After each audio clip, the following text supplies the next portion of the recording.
Si pour certains l'astrologie doit être exclue et rejetée pour la simple raison que les mécanismes astraux qui concernent les êtres vivants sont encore méconnus, il est très important de préciser que personne ne prétend connaître les mécanismes scientifiques à l'œuvre au sein de ce lien invisible entre le ciel et la terre. Mais les œuvres de Picasso et de Léonard da Vinci n'ont pas été rejetées à cause de l'excentricité de leurs artistes. L'astrologie a prouvé et prouvera à quiconque qui souhaite l'étudier qu'elle est à la fois fonctionnelle et cohérente avec ce qu'elle prétend. La science du Rani ne doit pas être victime du manque d'humilité des astrologues. Pas plus qu'elle ne doit être injustement critiquée par des scientifiques dépourvus de conscience. Surtout lorsque preuve est de constater que quiconque choisit de l'étudier sérieusement sera immédiatement séduit par son incroyable correspondance symbolique et par la réalité interprétative qu'elle manifeste. Mais de tout ce que l'astrologie nous apporte et nous enrichit, il n'est pas facile de la définir comme telle, car elle appartient précisément à l'ordre uranien de la réalité, qui n'admet pas de classification.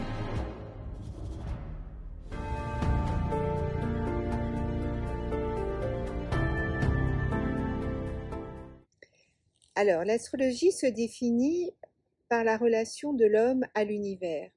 Elle repose sur des systèmes symboliques complexes qui attribuent des significations spécifiques aux signes du zodiaque, aux différentes planètes et aux aspects entre eux. Les signes du zodiaque sont basés sur la division de l'écliptique. L'écliptique, qu'est-ce que c'est? C'est-à-dire, c'est la trajectoire apparente du Soleil autour de la Terre. Et donc cette division de l'écliptique se fait en 12 parties égales qui correspondent à 12 périodes de l'année. Donc chaque signe du zodiaque est associé à certaines caractéristiques. L'astrologie, c'est un langage symbolique qui va nous permettre d'élargir notre vision sur la vie. Elle est à même de pouvoir mettre du sens et surtout de nous permettre de devenir acteurs de notre vie au travers de prises de conscience qu'elle nous propose. L'astrologie, c'est l'étude de notre cosmos intérieur. Elle permet une étude de l'humain en ce sens où elle nous amène à mieux comprendre nos fonctionnements, à réaliser à quel point nous sommes reliés aux étoiles. Ne sommes-nous pas des poussières d'étoiles, pour reprendre les propos d'Hubert Reeves? Finalement, l'astrologie nous parle de nos étoiles intérieures. Aussi, en tant que telle, elle nous permet de percevoir que nous sommes bien plus qu'un simple corps. Nous pouvons aisément, avec elle, accéder à toutes nos dimensions physiques, mentales et spirituelles. L'astrologie, pour moi, c'est à la fois une langue et un art. Une langue parce qu'elle a une syntaxe qui est très complexe. Et c'est comme apprendre un langage, une langue, il faut du temps pour pouvoir la parler. Donc il va falloir apprendre toute la grammaire et il va falloir aussi apprendre tous les symboles. Il y a de nombreux symboles, la Lune, le Soleil, les planètes, Saturne, les aspects. Et tout cela demande énormément de temps, comme apprendre une langue, parce qu'il va falloir digérer tout ce qu'on a appris. On ne peut pas restituer immédiatement ce qu'on a appris. Il faut un temps de maturation, à la fois pour apprendre, pour comprendre et pour pouvoir appliquer à d'autres personnes. Ça me semble très important. Mais en même temps, c'est aussi un art, parce que comme chaque artiste a sa signature, chaque peintre a une signature particulière, le musicien aussi qui va jouer un concerto et il va le jouer d'une certaine façon, mais peut-être qu'une autre personne va le jouer d'une autre façon. Et ce qui est important, c'est que l'astrologue, il ait aussi sa signature propre. Alors pour moi, l'astrologie, elle est déjà avant tout scientifique. C'est-à-dire que d'une part, elle repose sur les lois scientifiques de mouvement des astres et sur l'astronomie. D'autre part, elle est profondément ésotérique, puisque elle témoigne d'une résonance et d'une symbiose entre le ciel et la terre qui est extraordinaire, et dont tout astrologue va pouvoir va pouvoir se rendre compte immédiatement au premier contact avec l'astrologie. Et elle est un langage sacré, elle est un langage aussi. C'est-à-dire que quand on étudie, qu'on pratique, qu'on enseigne l'astrologie, on enseigne un langage. Au départ, on enseigne un vocabulaire qui est de base, le vocabulaire zodiacal, le vocabulaire des maisons astrologiques, des planètes, des aspects, etc. Mais il y a un moment où effectivement ce langage il devient dynamique. Et c'est quand le langage devient dynamique que réellement je pense que l'astrologie prend une position d'art. Pour moi, l'astrologie, c'est un art, un langage sacré, un langage ancestral, un savoir millénaire, mais un art sacré, un art holistique qui vraiment ouvre les portes à énormément de connaissances, énormément de perceptions. Et je pense que comme tous les arts, au début, dans l'apprentissage de l'astrologie, on doit suivre les premiers pas à la perfection, comme nous l'indique le professeur ou le maître qui nous enseigne. Et progressivement, on doit s'approprier de notre propre art, c'est-à-dire faire résonner l'apprentissage qu'on a eu de l'astrologie, les connaissances rationnelles, théoriques et scientifiques liées à l'apprentissage du vocabulaire astrologique, et progressivement, on doit apprendre à réaliser des analogies. Et l'apprentissage des analogies, c'est ce qui va permettre vraiment l'interprétation de la carte natale. Et pour ça, on doit développer notre propre astrologie.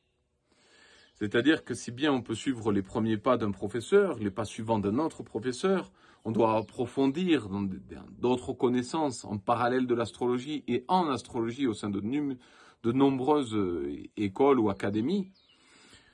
Mais il y a un moment donné où l'astrologie nous enseigne à nous connaître, à aller au plus profond de soi et à raisonner avec ce qu'on est au plus profond de soi.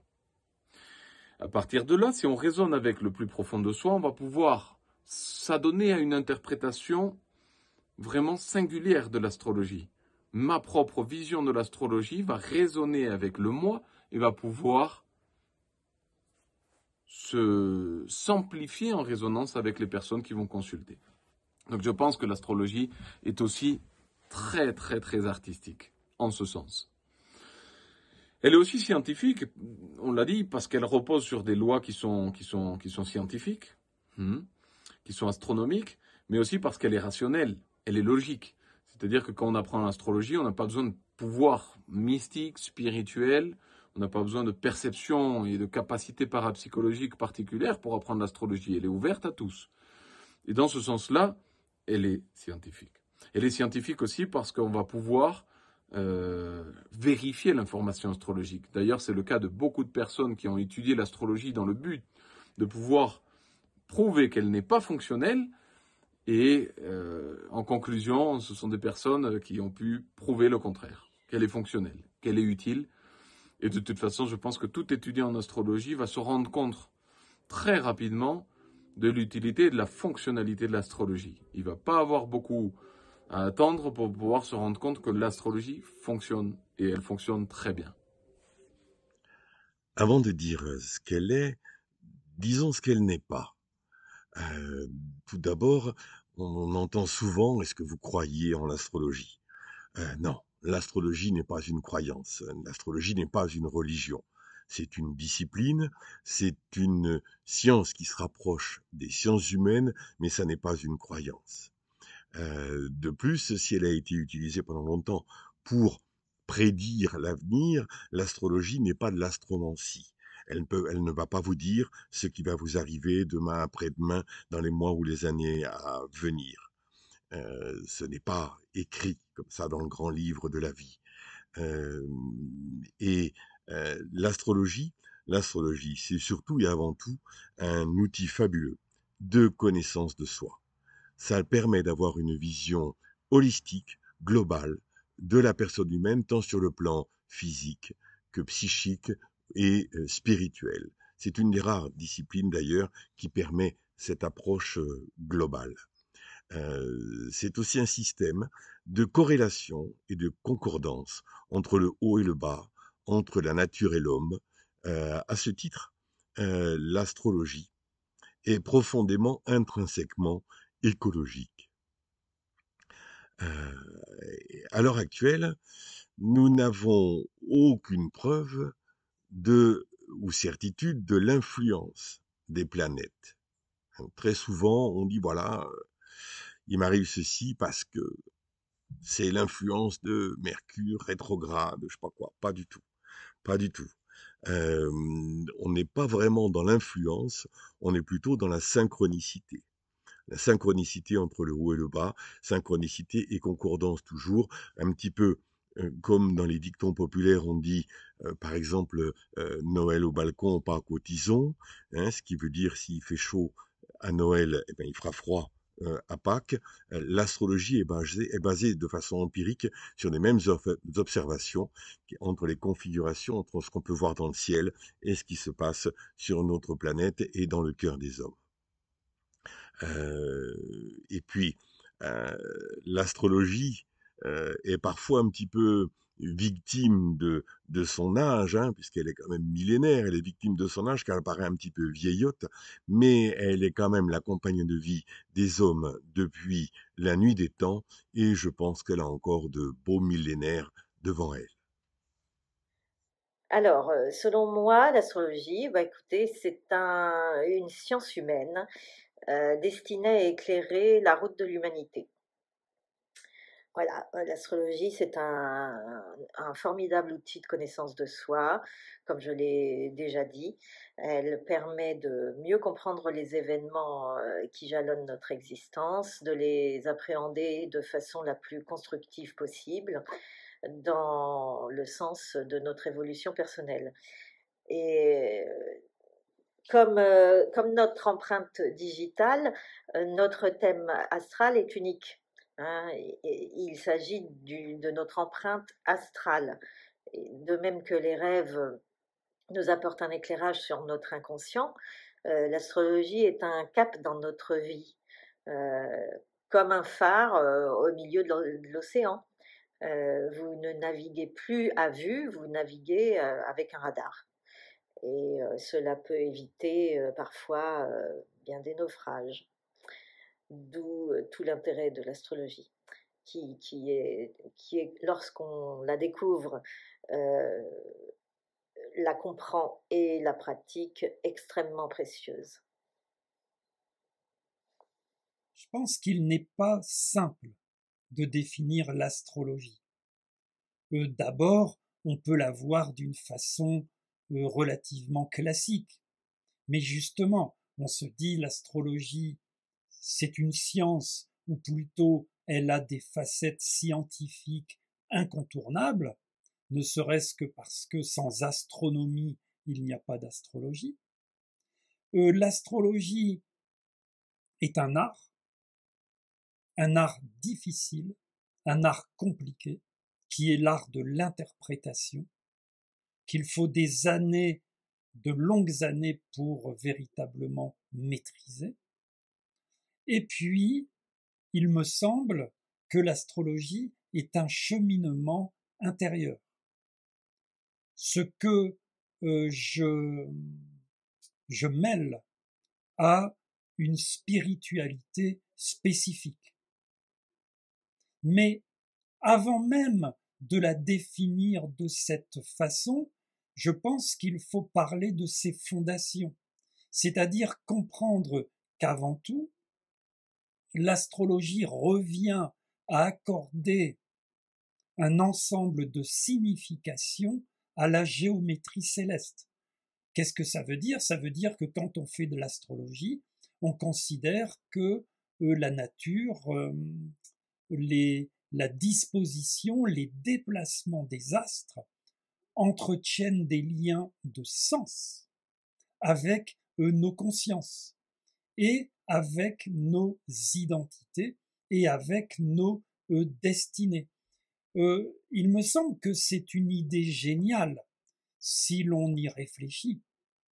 C'est-à-dire une idée géniale, mais nous y sommes totalement habitués, qui est d'associer la géométrie du ciel, les astres en mouvement, avec tous les aspects, et le sens. Ça n'était pas évident, mais on s'habitue forcément aux idées géniales.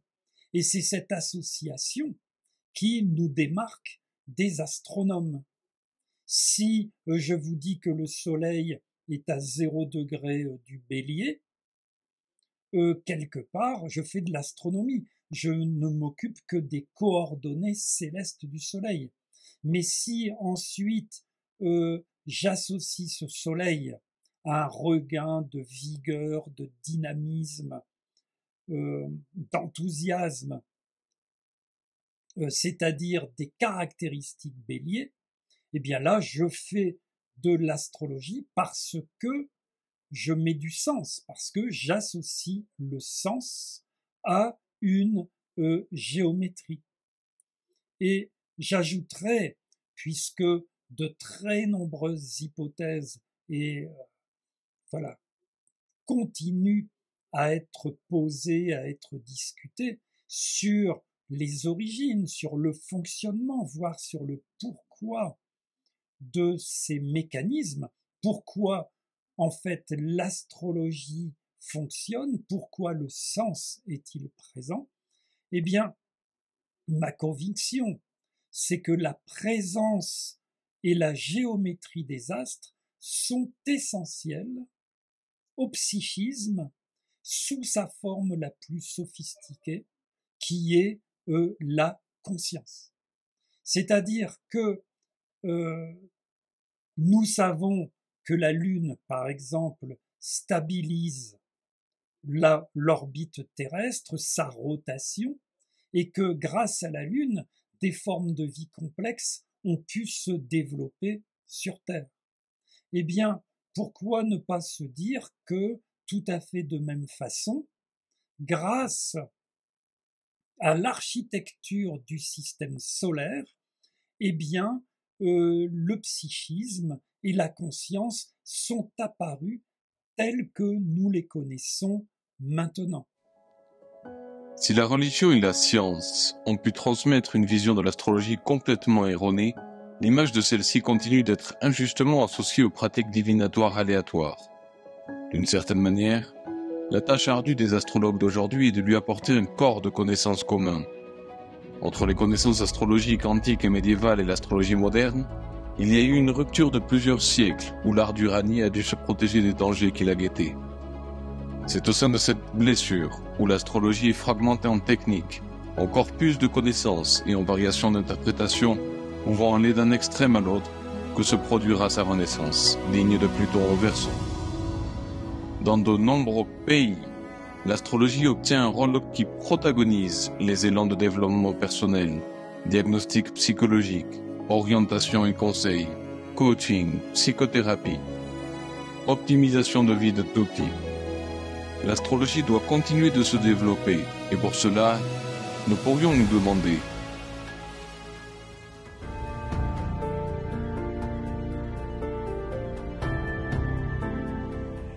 l'astrologie, c'est un outil qui permet de mieux se connaître. Quand un astrologue interprète un thème natal, il va parler de ce qui est à l'œuvre dans la vie du consultant. Donc, s'il n'a pas fait lui-même un parcours personnel lui permettant de mieux se connaître et aussi de connaître les différents obstacles sur le chemin, il peut faire de grandes erreurs d'interprétation. C'est pourquoi il me semble important de veiller à ce que, au cours de l'étude de l'astrologie, il y ait aussi en parallèle un parcours personnel et à minima, en tout cas, un enseignement sur les bases des relations humaines, telles que les transferts, les projections psychologiques qui sont à l'œuvre lors d'une consultation. Je pense que cela permettrait que de nombreux impairs soient évités. Dans la pratique de l'astrologie, c'est la relation entre l'astrologue et la personne qui vient consulter. Parce que souvent, la personne qui vient consulter, elle pense que l'astrologue va répondre à toutes ses questions. Elle pense que l'astrologue sait tout. Et ce qui est important, c'est vraiment que cette personne, elle comprenne que l'astrologue et elle-même vont devoir interagir. Donc ça, c'est quelque chose qui est très important à comprendre, que la personne va poser des questions sur son destin, sur ce qu'elle a envie aussi de comprendre de son histoire, mais il va falloir aussi qu'il y ait une interaction avec l'astrologue. L'astrologue, lui, il ne sait pas tout et il interagit. L'interaction, donc, c'est la base de tout ce qui est approche systémique, approche de système. Il n'y a pas une personne qui sait tout et l'autre qui ne sait rien. C'est vraiment une interaction. Et dans cette interaction, les deux personnes jouent un rôle important. Et en plus, il y a aussi une troisième partie qui intervient, c'est l'astrologie. Donc la consultation, c'est comme une danse entre trois personnes. L'astrologue, la personne qui vient, et aussi l'astrologie. Ce qui est important aussi, c'est que les personnes ne se pensent pas victimes, mais qu'elles prennent aussi des responsabilités par rapport à leurs demandes et qu'elles ne demandent pas à l'astrologue de faire des choix à leur place. Parce que souvent, il y a des personnes qui viennent et qui, par exemple, ont envie ou de se séparer ou de faire un autre métier et elles vont demander et considérer que l'astrologue, s'il a dit telle chose, elles doivent rentrer dans ce schéma. Et bien entendu, chaque personne doit garder son libre arbitre et décider par elle-même. Elle est guidée, mais elle n'est pas obligée de faire ce que l'astrologue préconise, bien entendu. Elle va devoir décider par elle-même. Il faut considérer l'astrologue comme un guide qui va vous aider et qui va éclaircir peut-être les situations difficiles, peut-être un changement de profession aussi. Il y a beaucoup de personnes qui, vers une quarantaine d'années, se posent des questions et ont besoin d'être éclairées sur les potentiels qu'il y a dans le thème. Et dans un thème, on peut trouver des possibilités, par exemple, quelqu'un qui a un Mars très important va pouvoir faire un métier qui est plutôt dans le mouvement, dans l'action. Donc ça va être important. Quelqu'un qui est jupitérien va être plutôt dans le rayonnement ou dans le social. Donc les conseils peuvent être extrêmement intéressants, mais il faut que chaque personne garde son libre arbitre et prenne aussi ses responsabilités. Donc ça, c'est vraiment très important. Et ce qui est important aussi, c'est l'empathie dont l'astrologue fait preuve vis-à-vis d'une personne qui vient, parce que ça peut être quelquefois compliqué. Donc les deux, je pense, peuvent faire un chemin pour trouver la bonne approche et la bonne distance. Je pense que ce sont les humains qui doivent changer. Si l'astrologie va changer, les humains doivent changer. C'est-à-dire que l'astrologie, elle n'a jamais changé, elle a toujours été la même. Depuis l'origine des temps, il y avait des personnes qui s'asseyaient sous le ciel étoilé à demander quelque chose et qui obtenaient la réponse. Ça, on appelle l'astrologie horaire. Et à l'heure actuelle, effectivement, on a tous pratiqué l'astrologie à un moment donné. C'est juste qu'on n'était pas toujours capable de lire les réponses de l'astrologie. On s'est tous assis en regardant le ciel étoilé, en demandant quelque chose ou en rêvant de quelque chose. Ça, c'est la pratique de l'astrologie. Maintenant, il faut avoir les connaissances pour l'interpréter. Quand on parle des connaissances interprétatives, effectivement, aujourd'hui, avec le développement de la technologie, il y a un réductionnisme de par les réseaux sociaux, de par tout type de personne qui va vouloir s'enrichir ou qui va vouloir obtenir une reconnaissance sociale, en se disant pratiquant professionnel de l'astrologie sans l'être. Il n'y a pas de régularisation par rapport à ça. Donc forcément, ça endommage fortement l'image de l'astrologie. L'association de l'astrologie avec d'autres disciplines divinatoires, ça ne devrait pas être non plus... Je pense qu'aujourd'hui, on devrait tous pouvoir concevoir une perception de l'astrologie propre à ce qu'elle est. Si on confond l'astrologie et la boule de cristal, on est absolument dans le faux. Ce sont deux choses qui sont complètement différentes. Non pas pour mépriser la boule de cristal, ou pour mépriser ou pour supérioriser l'astrologie. C'est juste que ce sont deux choses différentes. Donc forcément, il y a une association de l'astrologie avec énormément de choses qui n'a rien à voir. Il y a un réductionnisme astrologique et qui est lié au développement de la technologie, mais aussi, bon, ben, forcément au New Age et à tout le développement de New Age, pas dans le bon sens, dans ce cas-là, qui a lieu en ce moment à notre époque. Donc c'est vrai que bon, il y a beaucoup de coaching astrologie, il y a énormément de choses. J'en suis pas forcément conscient de tout ce qu'il y a, puisque c'est pas trop mon domaine. Mais j'ai vu bien souvent des personnes parler d'astrologie sans savoir, ne serait-ce qu'un 20% de ce qu'on doit savoir si on veut vraiment se prétendre professionnel de l'astrologie. Et donc dans cette mesure-là, on tombe dans le réductionnisme et on transforme l'immensité et la profondeur de l'astrologie en quelque chose de très superficiel. Maintenant, de nouveau, ça peut être quelque chose qui peut être valable dans tous les champs et domaines de la connaissance. Tous les domaines de la connaissance ont un certain point où elles vont être corruptibles. Dans le domaine de la médecine, de l'industrie pharmaceutique, dans tous les domaines, on va retrouver ça. Seulement, l'astrologie, il y en a beaucoup qui s'amusent à tâcher de l'humilier sans même la connaître. Je pense que justement, et c'est très intéressant parce que l'astrologie, elle est profondément scientifique, mais il y a beaucoup de scientifiques qui méprisent l'astrologie et qui la ridiculisent. Et en réalité, parler d'astrologie sans la connaître, aussi scientifique qu'on soit, c'est se ridiculiser à soi-même, puisque c'est complètement en contre de la pensée scientifique de pouvoir qualifier quelque chose sans l'avoir étudié précédemment. Et toute personne qui va étudier l'astrologie va se rendre compte, forcément, qu'elle est fonctionnelle. Et finalement, je pense que dans le domaine de l'astrologie, ce qui doit changer, c'est aussi le conditionnement qu'on apporte aux consultants. Je pense qu'à l'heure actuelle, on a un développement transpersonnel, humaniste, de psychologie holistique, profonde. Même bon, j'ai d'autres termes, mais qui ne résonnent pas en français, qui se sont développés, où l'astrologie, elle est extrêmement riche, et on peut comprendre de quelle manière on a une prédisposition natale, mais qui n'est pas liée à un conditionnement de notre vie et de situations très ponctuelles. Donc, quand les astrologues s'amusent à jouer à être Dieu, ça ne fonctionne pas très bien. Et ça endommage l'astrologie et l'image de l'astrologie. Et finalement, je dirais qu'il faut arrêter d'être discret quand on parle d'astrologie.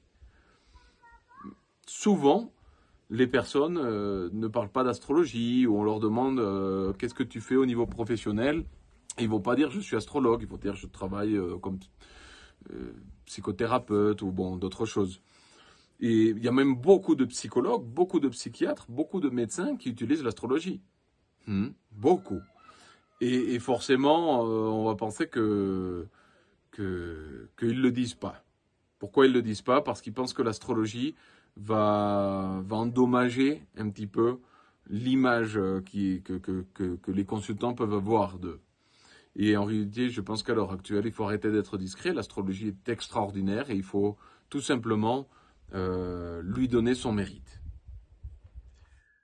Déjà, je pense qu'il faudrait mieux communiquer sur ce qu'est l'astrologie, sur ce que la pratique ou une consultation astrologique peut vous apporter.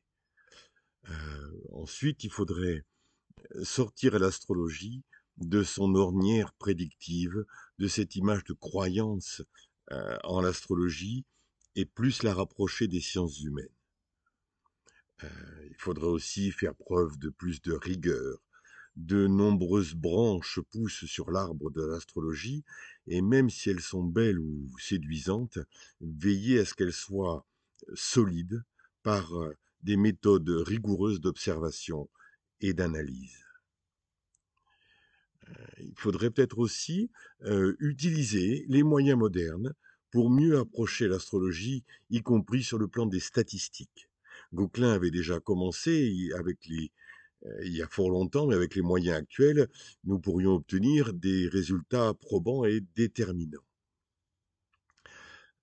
L'AFDAF a pour projet de créer des laboratoires de recherche, ambitieux projet, pour étudier, analyser, vérifier les pratiques actuelles ou en cours. Les recherches aussi sont un vecteur important pour l'avenir de la pratique. Enfin, moi je parlerai d'ouverture.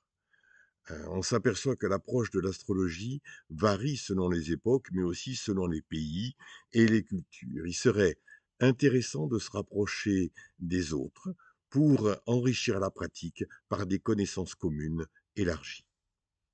Alors, pour moi, on devrait éviter toutes les pratiques qui, d'une manière ou d'une autre, n'aident pas, voire empêchent de prendre conscience de son chemin. Les horoscopes et autres prédictions qui nourrissent les croyances et les superstitions et par conséquent confortent le plus grand nombre dans l'idée que l'astrologie, enfin, dans le fait qu'ils assimilent l'astrologie à du charlatanisme et qui ne permettent pas aux gens de comprendre ce qu'est réellement l'astrologie. Pour moi, il faudrait aussi institutionnaliser et légaliser la formation des astrologues et instaurer un diplôme officiel d'aptitude à exercer le métier d'astrologue, parce qu'on observe un certain amateurisme parfois chez certains praticiens qui vont être tentés de s'improviser astrologue sans en avoir réellement encore les compétences, ce qui dessert naturellement la profession.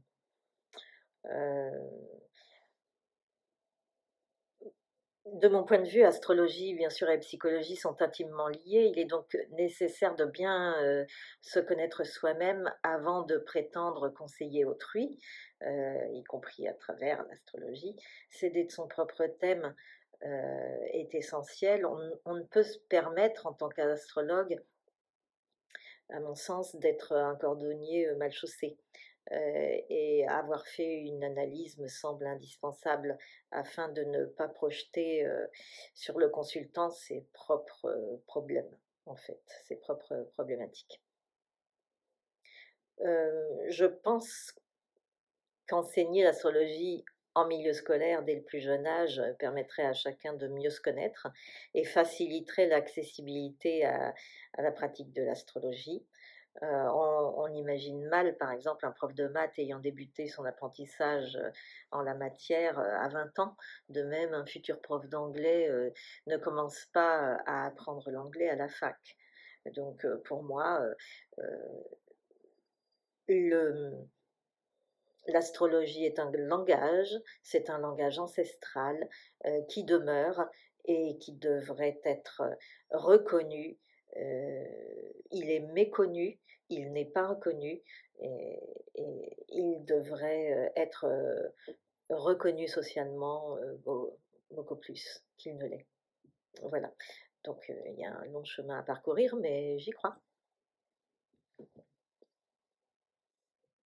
Alors, en dehors évidemment de l'horoscopie industrielle, le gros problème de l'astrologie, c'est que n'importe qui peut se déclarer astrologue.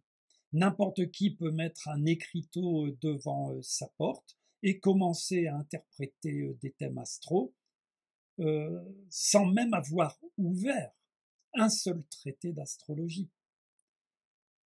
L'idéal, ce serait de pouvoir interdire ce qui devrait s'appeler exercice illégal de l'astrologie. D'accord, ça prête à rire peut-être, mais c'est moins drôle si l'on comprend que les astrologues, eh bien, endossent de lourdes responsabilités, que nombre de consultants, de consultantes écoutent leurs conseils, parfois prennent des décisions qui peuvent être importantes dans leur vie par rapport à ces conseils. Ce qui veut dire que pour pratiquer vraiment correctement l'astrologie, bien entendu, il faut de longues années d'études, connaître notre discipline sur le bout des doigts. Il faut également une véritable éthique, car la responsabilité, encore une fois, est très présente. Et puis, il faut d'une certaine manière maîtriser le mieux possible, en tout cas, l'art de la communication, ce qui est loin d'être toujours le cas. Je pense aussi que l'astrologie est vivante, qu'elle est actuelle, et qu'il est important qu'un astrologue, eh bien, ne se réfère pas ou n'interprète pas les textes uniquement par rapport à des auteurs anciens, aussi anciens ou contemporains, aussi vénérables soient-ils. Tout doit être toujours remis en question, ce qui signifie qu'un astrologue doit être capable de comprendre et d'expliquer la logique qui sous-tend les significations des signes, les significations des dignités, les significations des aspects. Ce qui manque également, eh bien, ce sont des échanges entre les astrologues du monde entier. Nous sommes un peu trop toutes et tous uraniens. Nous nous enfermons facilement dans nos théories, dans nos recherches, et il nous faudrait, ce serait vraiment fantastique, d'avoir une véritable communauté mondiale, à la façon des scientifiques, et d'avoir des revues avec des articles de fond, avec des techniques qui seraient exposées, qui seraient discutées.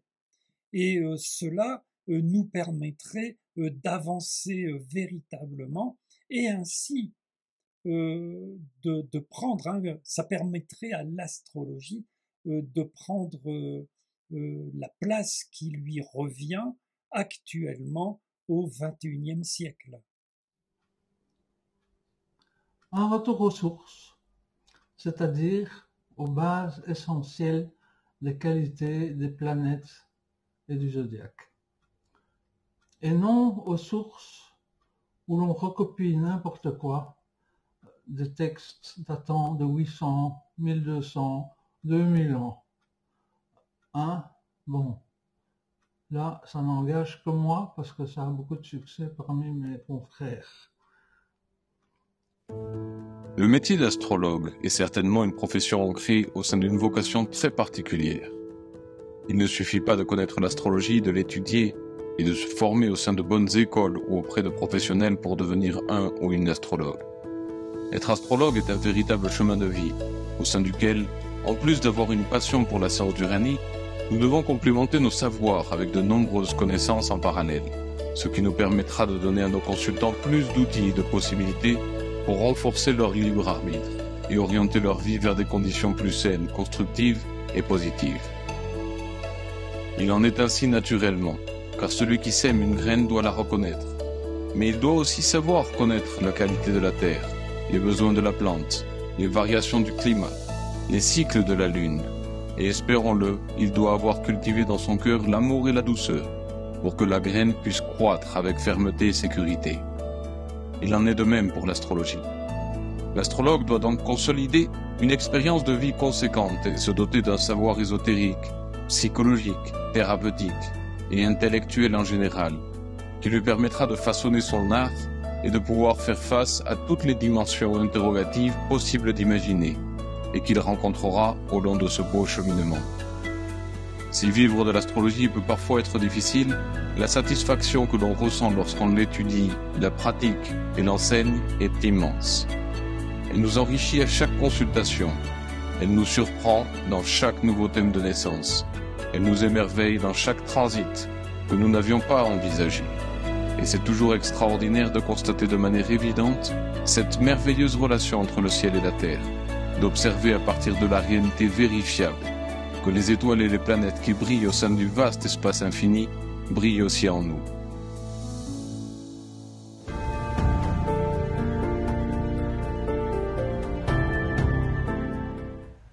En réalité, je ne cesse d'être surprise par l'astrologie. C'est toujours et encore des découvertes. La plus marquante reste tout de même ce que l'on nomme les trois passeurs, c'est-à-dire les nœuds lunaires, la lune noire et Chiron.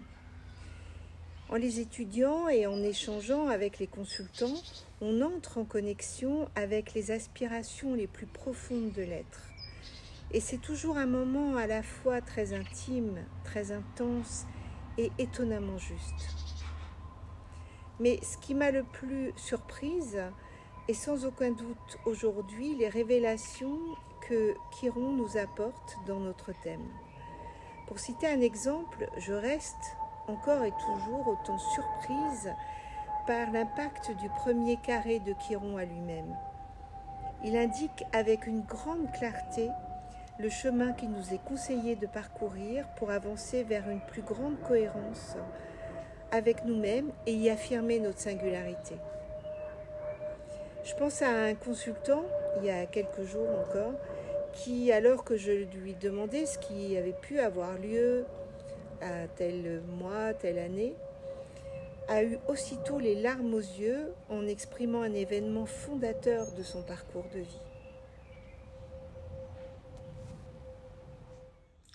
L'astrologie a toujours été marquante pour moi, et le fait le plus marquant, ça a été un séminaire sur Chiron en 1984, où là j'ai étudié ce planétoïde qui avait été découvert en 1977. Chiron, c'est un pont entre Saturne et Uranus, entre le passé et le présent. Il permet de passer d'une rive à l'autre du fleuve. Il permet de comprendre ce qui nous a construit dans le passé, aussi bien les ancêtres, les générations passées, et pour aller vers l'avenir, pour aller vers quelque chose de nouveau. Uranus, c'est vraiment la nouveauté, l'innovation, et on en a déjà parlé tout à l'heure, c'est quelque chose qui permet toutes les découvertes nouvelles. Donc c'est vraiment un événement marquant pour moi, ce séminaire, qui m'a ouvert à une dimension extrêmement importante et avec lequel j'ai travaillé pendant de nombreuses années.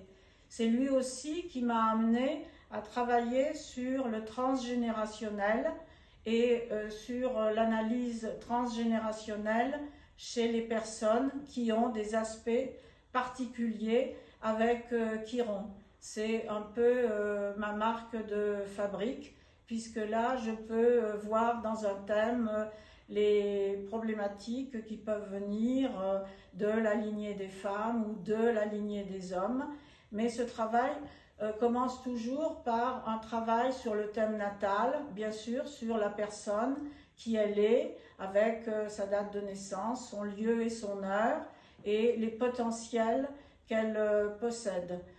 Il est bien évident que, par exemple, deux personnes dans une même famille vont avoir eu les mêmes parents, mais vont avoir des thèmes différents, parce qu'elles vont répondre à des questions et à un questionnement différent de tout ce qui s'est passé. Donc pour moi, Chiron, ça a vraiment été le début d'une quête très importante pour moi et d'une aide pour d'autres personnes.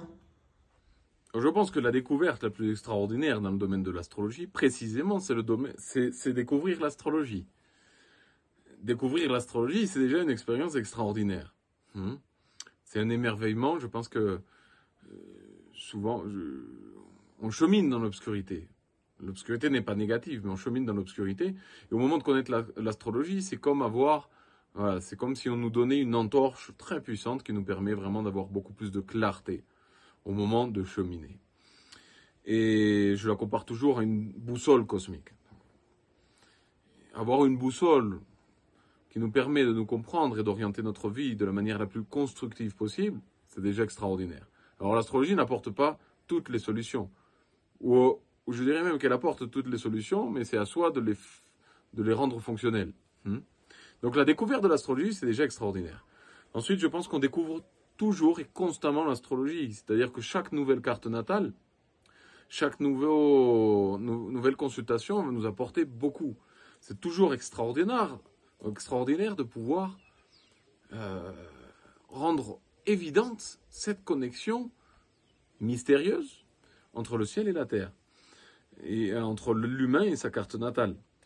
Par exemple, il y a 2 mois, quand on fait des modules de correction d'heures, je dis toujours aux élèves d'apporter auparavant leur autobiographie très précise. Il y a 2 mois, quand on voit l'autobiographie d'une personne et qu'on la compare à la carte natale, c'est quelque chose d'extraordinaire. C'est quelque chose qui, voilà, même le plus sceptique des sceptiques resterait complètement bouche bée en voyant cette correspondance. Elle est très précise. Et je me rappelle, il y a 2 mois, par exemple, une élève qui disait dans son autobiographie « L'amour, pour moi, a toujours été considéré comme une perte de temps. » Et on voit un carré Vénus-Saturne. Pour moi, c'est merveilleux. Pour moi, c'est une découverte. C'est une manière de s'exprimer, une des nombreuses manières de s'exprimer d'un aspect astrologique. Je pense que la découverte et le progrès le plus grand qu'on puisse apporter à l'astrologie, c'est arrêter de pratiquer une astrologie de superficie pour pratiquer une astrologie de profondeur. Puisque si on reste dans la profondeur, on est dans la certitude, dans l'exactitude. Si on va sur la superficie, si on utilise un bon contexte, effectivement, on peut avoir beaucoup de précision. Mais on peut aussi inventer beaucoup de choses. Quand on reste dans le domaine psychologique et énergétique, il est à la racine des branches qui vont grandir et qui vont faire qu'il y a des situations, des événements ponctuels de la vie qui vont se matérialiser sur la base d'une prédisposition énergétique. Donc, aller plus profond dans le domaine de l'astrologie, c'est ce qui va nous permettre de l'enrichir et de découvrir davantage. Maintenant, c'est vrai qu'il y a beaucoup de découvertes, on l'a dit précédemment, de planètes naines, d'astéroïdes, de points fictifs, de points de calcul mathématique de la carte natale qui vont aussi avoir leur mot à dire, qui vont aussi partager des informations. Il y a eu beaucoup de découvertes, par exemple, le fait qu'on utilise, moi j'utilise personnellement Cérès comme maître de la Vierge. La découverte de Cérès a été quand même importante à mes yeux, elle enrichit beaucoup la carte, mais bon, de beaucoup d'autres choses dans la carte. Chaque nouveau transit va être une nouvelle découverte, de toute façon. Déjà, l'expérimenter à sa manière, mais bon, c'est toujours une grande découverte de voir une personne qui arrive, qui présente une problématique, et de voir le transit ou la progression ou la direction qui s'y associe, qui est à la base de ce qui a été généré, non? Donc c'est toujours très intéressant. C'est toujours une grande découverte. La découverte de nombreuses techniques. Je conseillerais à toute personne qui étudie l'astrologie d'approfondir dans toutes les spécialisations et techniques astrologiques, que ce soit la relocalisation, la révolution solaire, les transits, les directions, que ce soit la synastrie. C'est toujours extraordinaire de voir la puissance et la profondeur que l'astrologie puisse donner dans autant de circonstances, dans autant de différents domaines de l'existence. Finalement, la découverte peut-être la plus significative a été aussi l'astrologie ascensionnelle qui a été développée par 2 astromathématiciens, Van Dyck Pollick et Nelson Page, qui sont des astromathématiciens argentins, et donc qui ont élaboré une astrologie d'exactitude, qui est l'astrologie ascensionnelle, et qui apporte beaucoup de richesse à l'interprétation de la carte natale. Et finalement, les découvertes d'Eugenio Carruti, qui est un anthropologue et astrologue argentin, qui vraiment a poursuivi les recherches de Carl Jung et qui permettent de considérer la carte natale d'une manière très très profonde et qui lui apporte beaucoup de richesse. Pour moi, avec l'astrologie, les découvertes sont quotidiennes. Et ce qui me marque, c'est la synchronicité des événements planétaires et personnels. On constate lorsqu'on pratique l'astrologie, on constate de façon empirique que, comme on dit, ça marche. L'observation d'un thème astral et de transit correspond à ce qui se passe en réalité chez l'individu dans sa vie. Et pour moi, qui suis une cartésienne et une scientifique d'origine, c'est quelque chose d'essentiel. C'est ce qui m'a attirée au départ, parce que j'avais besoin, je suis un petit peu, je crois à ce que je vois, et et avec l'astrologie, c'est ce qui s'est passé. Et il y a un aspect un petit peu magique là-dedans, qui est assez impressionnant. Et je crois que l'astrologie est un des domaines qui fait un peu exception, qui permet de faire ces constatations. Et je trouve que c'est assez merveilleux en soi.